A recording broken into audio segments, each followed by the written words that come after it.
Gimana hukumnya memberi hutang kepada orang minjam tapi berkali-kali nggak pernah bayar? Apakah kita termasuk orang yang menzolimi dengan tidak mendidik orang tersebut menjadi mandiri, karena sepertinya tak pernah mandiri dan tidak berniat untuk melunasi?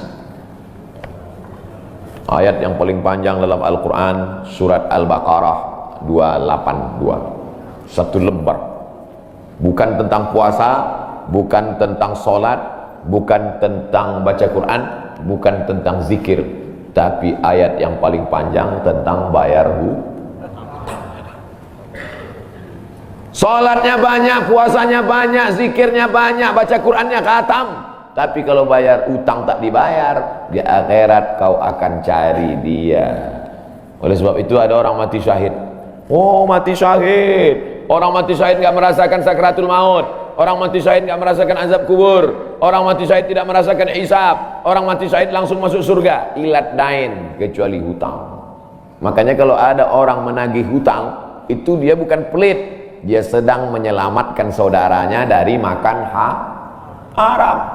Makanya datang ke rumah dia. Habis pengajian nih langsung datang. Assalamualaikum, waalaikumsalam. Kau mau menagih ya? Aku bukan mau menagih, tapi menyelamatkanmu, anak cucumu, istrimu, tetanggamu dari makan haram. Ya ayyuhalladzina amanu, hai orang-orang yang beriman, hai orang yang percaya bahwa setelah mati dia akan hidup lagi menghadap Allah. Idza tadayantum bidainin, kalau kau menjalin transaksi hutang piutang, ila ajalim musamma, sampai ke batas waktu tertentu, faktubuh, tulis, saya pinjam kepada kamu 500.000, akan saya bayar pada bulan Mei. Tahunnya jelas. Banyak juga bulan Mei, maybe yes, maybe no. Bulan berapa? Bulan Mei tahun 2020. Oke. Sekarang bulan Maret. Maret, April, 1 Mei 2020 datang tadi. Kapan kau bayar? Mohon maaf, aku nggak bisa, istriku baru meninggal, anakku pun sakit. Jangan kau cerita panjang lebar, tak tahan air mataku mau menetes. Kalau dia dalam kesulitan, fanaziratun ila maisarah, tunggu sampai dia lapang. Maisarah artinya lapang. Tunggu sampai dia lapang. Setelah dia lapang, datang lagi bulan Juni. Kapan kau bayar? Aku belum bisa. Nampaknya lebih banyak ongkos minyak aku daripada uang yang aku tagih. Yang paling bagus, wa anta saddaqu khairul lakum, kau sedekahkan itu lebih baik. Karena aku pun makin datang makin kumat darah tinggiku, kolesterolku pun makin naik. Jadi untuk yang 500.000 itu ku sedekahkan aja, ambil. Tapi yang menghafal ayat ini yang ngasih pinjaman, bukan yang minjam. Sekarang banyak salah hafal, yang minjam pula yang hafal. Begitu kita tagih, kapan kau bayar? Wa anta saddaqu khairul lakum, kau sedekahkan itu lebih baik. Itu ayat aku. Ayat kau 8282. Banyak sekarang orang salah hafal ayat. Jadi dalam Islam hutang piutang adalah ajaran tolong menolong, tertulis dalam Quran. Namanya fikih muamalah. Ada fikih ibadah, sholat, zakat, puasa. Ada fikih jihad, jihad fisabilillah. Ada namanya fikih muamalat. Hutang piutang, gadai menggadai, pinjam meminjam, murabahah, mudharabah, bagi hasil. Maka hutang piutang ini cara tolong menolong, jangan sampai dihilangkan. Tapi kalau tidak mendidik, maka Islam bukan agama yang memanjakan orang.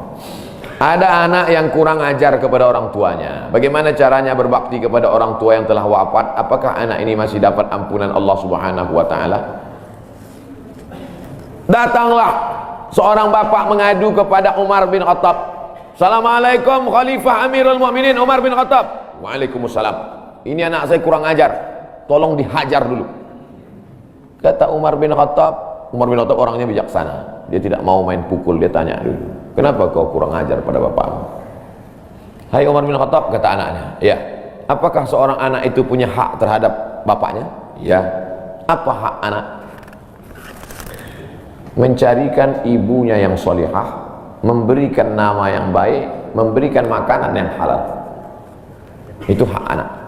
Kata anaknya, ibuku tidak baik, makanku tidak halal, nama aku pun tak baik. Apa kata Nabi kepada bapaknya? Apa kata Umar kepada bapaknya?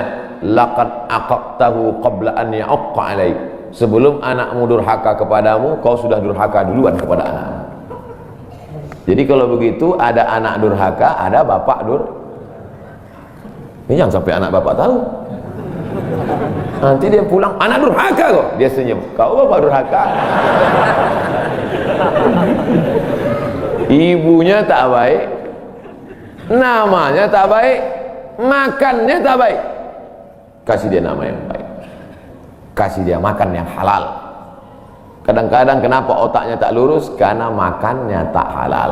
Dikasih dia makan riswah, makan sogok, makan haram. Kenapa kau kasih makan haram? Gimana lah Pak Ustadz, yang haramnya aja pun payah. Astagfirullah. Allah sediakan alam semesta begitu banyak yang halal. Kenapa kau kasih dia makan haram? Jangan pernah kasih anak makan haram. Pesan kakek saya, datuk saya, kalau bahasa kampungnya grandfather. Cucuku 40 orang, yang satu ini jangan sekolah umum. Maksudnya saya tak dikasih sekolah umum, maka saya tak pernah sekolah umum. Sekolah ibtidaiyah, sanawiyah, aliyah, al-azhar, Maroko, Sudan. Tak pernah sekolah umum. Cucuku yang ini jangan sekolah umum, jangan kasih makan haram, nanti otaknya gelap. Cucuku yang ini jangan kalian kasih makan haram, nanti otaknya gelap. Pesan itu disampaikan almarhumah mak saya ke saya. Kau pun nanti anak kau jangan kau kasih makan haram, nanti otaknya gelap. Kalau sudah otak gelap, tak bisa membedakan mana tiang, mana orang, sifatnya kepala kita. Nah, jangan sampai anak kita durhaka gara-gara kita bapak yang durhaka. Kalau anak sudah durhaka, meninggal orang tuanya, setelah itu dia bertobat, bagaimana cara minta ampunnya? Maka dia bersedekah. Mana dalilnya? Seorang sahabat datang menjumpai Nabi.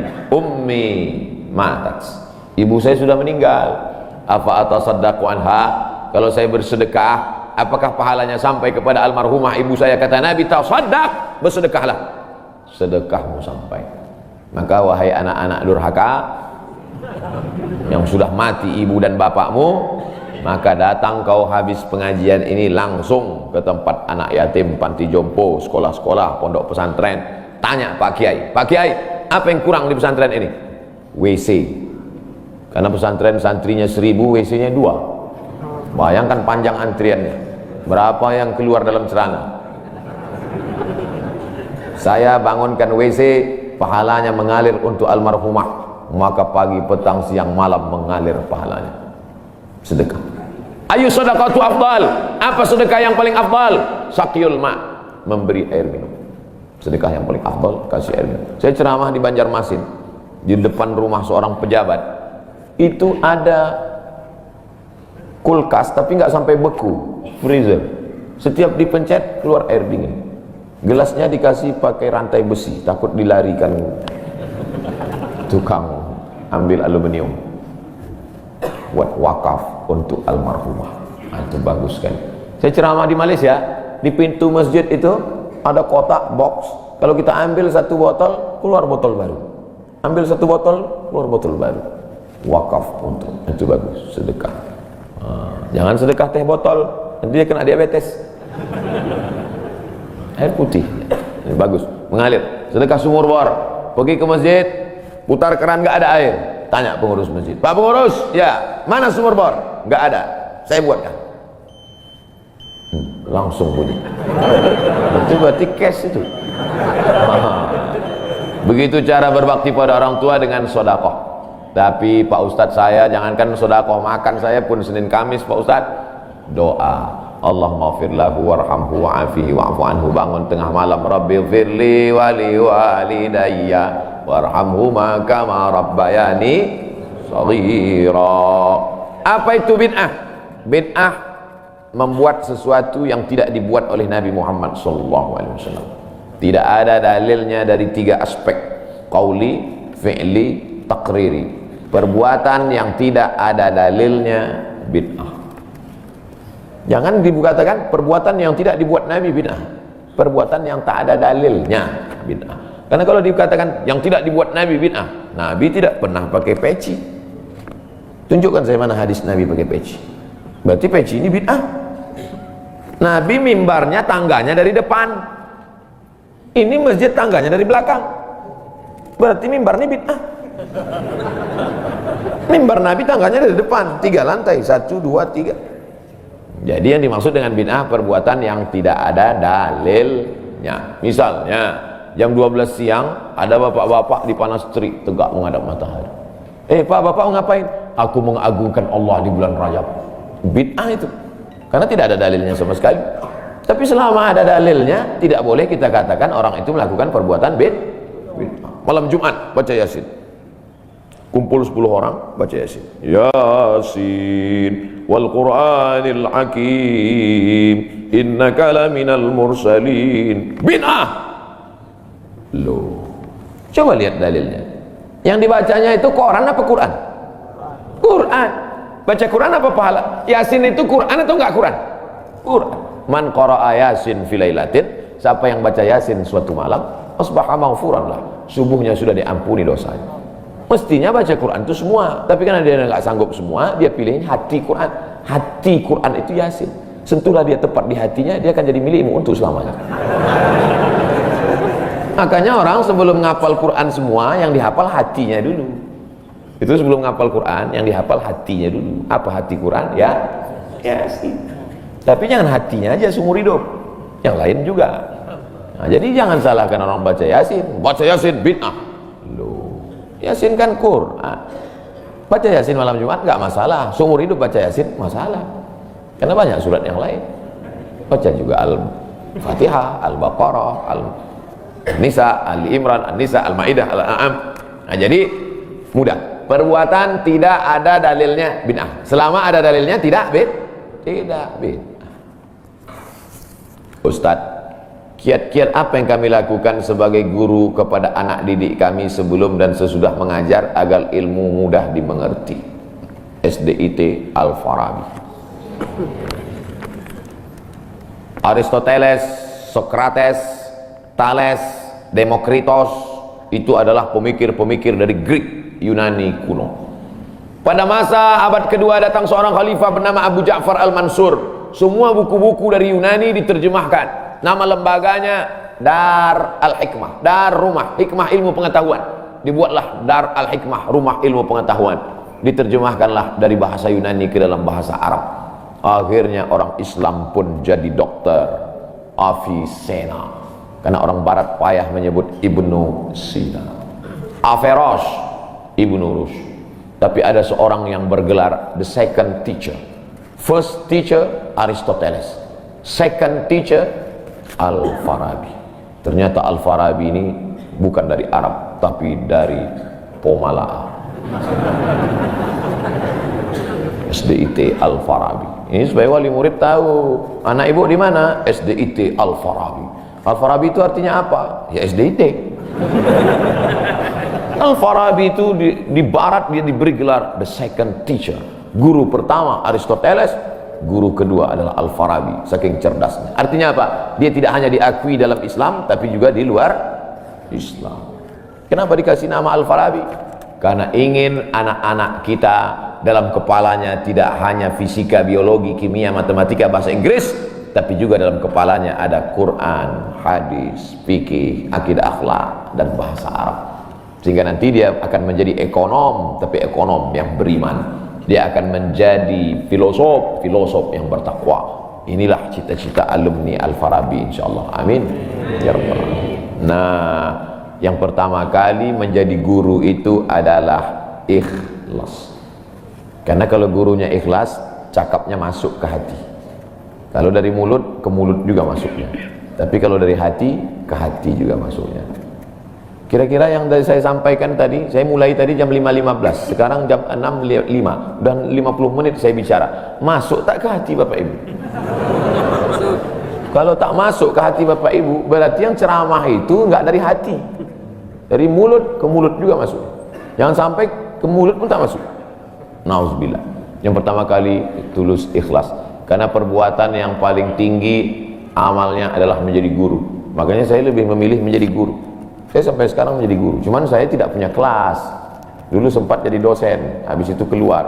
Kelas saya sekarang masjid, lapangan sepak bola, sama stadion, sama gedung olahraga sport center Antam. Saya mengajar tidak lagi terbatas oleh dinding kelas, semua tempat menjadi tempat mengajar. Guru yang pertama harus ikhlas, yang kedua tingkah laku perbuatannya guru digugu dan ditiru. Guru itu dari mulai cara minumnya aja diikut orang. Guru minumnya tangan kiri, yang minum tangan kiri itu setan. Berarti kalau ada guru minum pakai tangan kiri, berarti guru setan. Hati-hati jadi guru. Oleh sebab itu maka guru ini luar biasa. Guru ini luar biasa Bapak Ibu. Perbuatan yang tidak putus setelah mati guru. PNS setelah mati putus. Yang kan mati, pensiun aja putus, apalagi mati. Tapi guru, saya dulu punya dosen, kata dia saya ini lulus hakim, tapi kemudian saya tinggalkan hakim, saya pilih jadi guru. Kenapa gitu Pak dosen? Karena kalau saya jadi hakim, 1 tahun ada 10 perkara, 10 senang kepada saya, 10 benci. Yang menang senang, yang kalah benci. Tapi menjadi guru, tidak akan ada murid saya yang benci kepada saya. Betul. Guru SD saya, berapa kali kepala saya diantukkannya ke tiang. Asal pelajaran saya nggak dapat, diantuk. Begitu reuni, saya cium tangannya. Saya nggak sakit hati, ingat aja dikit. Datang saya belikan hadiah, saya cium tangannya, meleleh air mata saya. Betul, menjadi guru itu adalah nikmat. Maka saya pilih jadi guru. Guru nggak ada pensiunnya. Saya sampaikan sampai mati saya tetap menjadi guru. Oleh sebab itu maka guru ini luar biasa. Guru pahlawan tanpa tanda jasa. Oleh sebab itu menjadi guru. Oh, tapi jangan gara-gara ini semua pegawai Antam keluar mau jadi guru. Memang ibu bukan guru, tapi ibu menjadi guru bagi anak-anak ibu. Bapak jadi guru bagi keluarga bapak. Itu kita sudah menjadi guru insya Allah. Emak saya perempuan yang biasa, dia bukan guru, dia bukan PNS, dia bukan kepala sekolah, tapi dia menjadi guru bagi kami, anak-anak. Kalau kami pulang bawa main-mainan, dia tanya, mainan ini dapat dari mana? Dari jalan mak, antar ke tempat kau jumpa tadi, karena tak tahu itu punya siapa. Nanti di akhirat ini akan kau pikul menghadap Allah SWT. Sampai hari ini kalau ketemu barang-barang di jalan tidak berani bawa pulang, ingat pesan almarhumah Ummah Ali. Mungkin cakap ustaz tidak masuk ke telinganya, tapi kata-kata ibu luar biasa. Ibu-ibu, bapak-bapak, nanti kalau mau sakratul maut, pesan paling jitu sampaikan pas mau mati, jangan makan haram. Luar biasa itu, mereka berkesan sampai anak cucu akan mereka sampaikan. Nenekmu dulu ketika mau mati pesan terakhirnya, jangan makan haram. Baru sebut la ilaha illallah. Pertama, ikhlas. Yang kedua, perhatikan tindak tandukmu, kau dikuku dan ditiru. Yang ketiga, insya Allah bangkitkan semangat, karena setelah kau mati akan mengalir pahalanya. Abdul Somad kalau mati meninggal dunia, setiap bulan Rajab, bapak-bapak, ibu-ibu, anak-anak bapak, cucu bapak, ibu yang hadir-hadir nih, anakku yang kecil, setiap bulan Rajab mereka beramal. Abdul Somad sudah mati dimakan cacing tanah di Pulau Sumatera, di Riau, pahalanya tetap mengalir. Dari mana? Dari Pomala. Bismillahirrahmanirrahim. Assalamualaikum Ustaz. Waalaikumsalam. Apa tips cara meraih kesuksesan yang berkah di masa muda?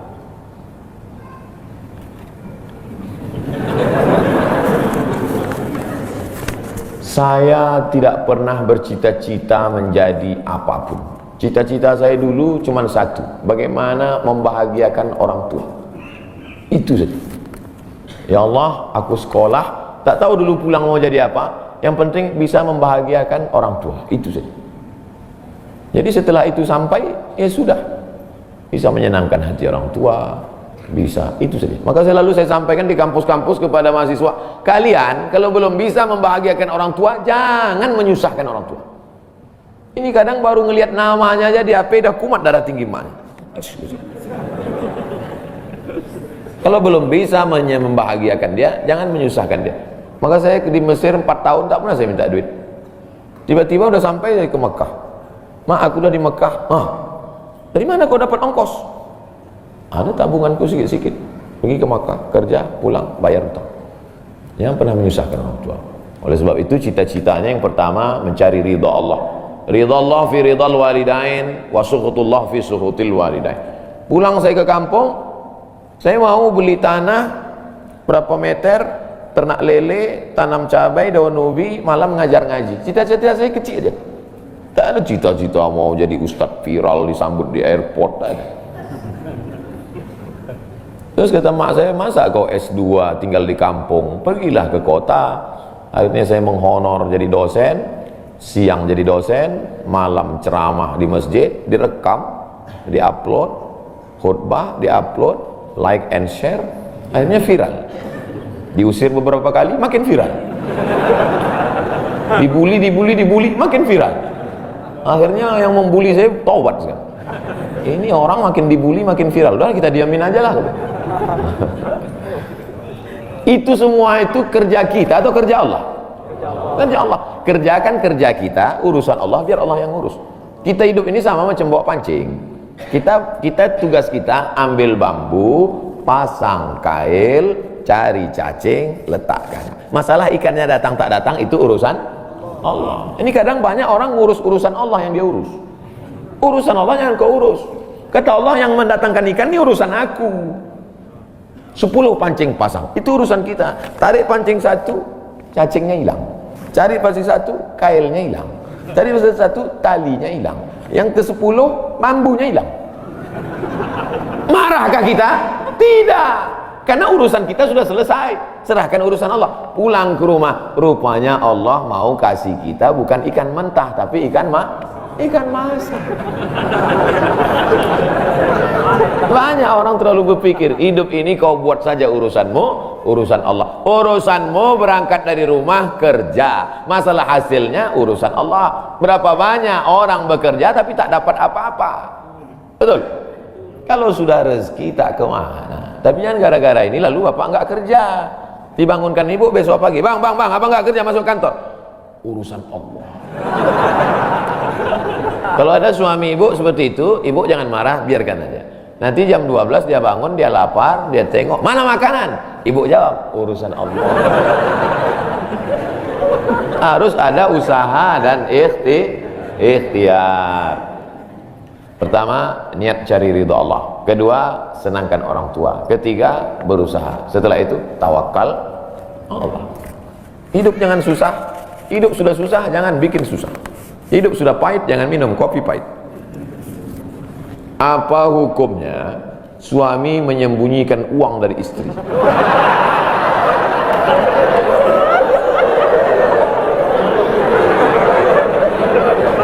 Bang, kata istrinya. Bang, ini duit apa bang? Duit sial. Oh duit sial, udah kusembunyikan kau dapat juga.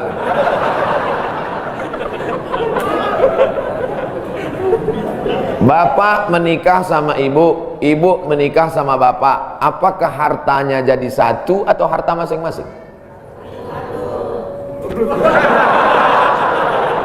Mereka mau hartanya jadi satu dan bapak ketakutan. Itu yang saya baca. Sekarang kita baca ayatnya. Walakum nisfu ma taraka azwajukum illam yakul lahunna walad. Kalau istrimu meninggal, kau dapat 50% hartanya kalau tidak ada anak. Fa in kana lahunna waladun, kalau dia punya anak, falakumur rubu'u, kamu dapat 25%. Sekarang saya tanya, hartanya nyatu atau pisah?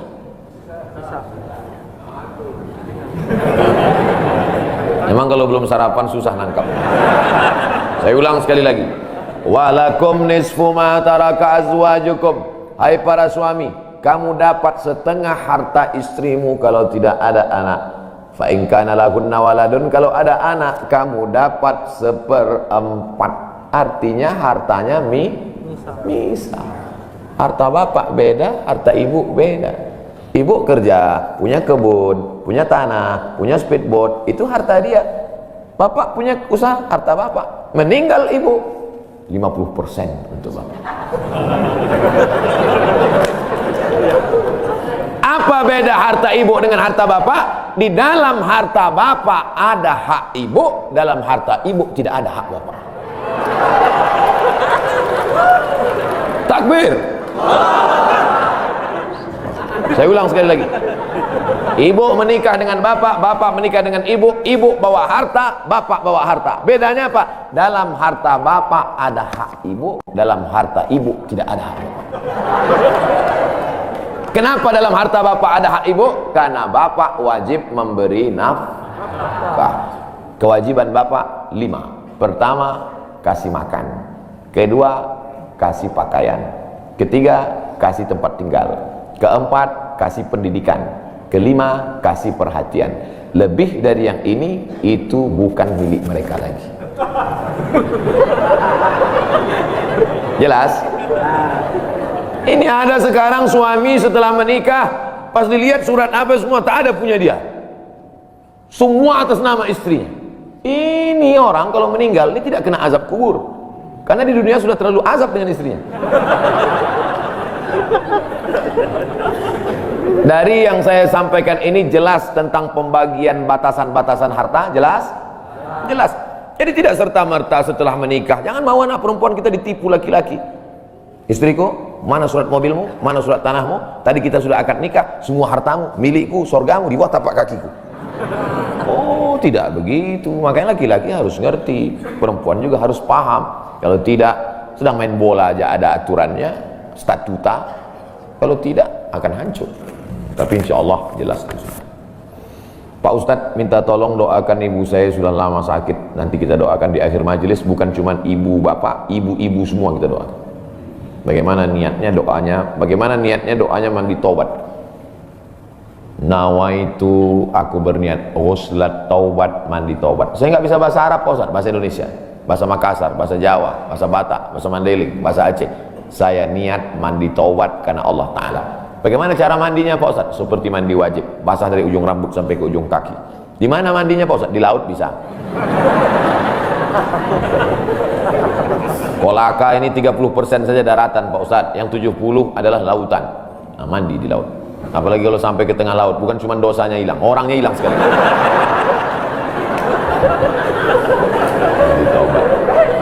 Setelah mandi taubat, solat sunat taubat, usolli sunnatat taubat raka'ataini lillahi ta'ala. Ayatnya bebas. Ayat apa yang paling panjang? Apal kau amma yatasaalun? Tidak. Wadduha? Tidak. Kulhu? Apal apa baca kulhu? Di sujud terakhir banyak berdoa. Berapa kali solat sunat taubat sehari? Sebanyak-banyaknya. Kami dulu dipesankan guru kami, pagi solat sunat taubat, siang solat sunat taubat, petang solat sunat taubat, sebanyak-banyaknya solat sunat taubat, solat sunat taubat, solat sunat taubat, solat sunat taubat. Usolli sunnatat taubat raka'ataini lillahi ta'ala.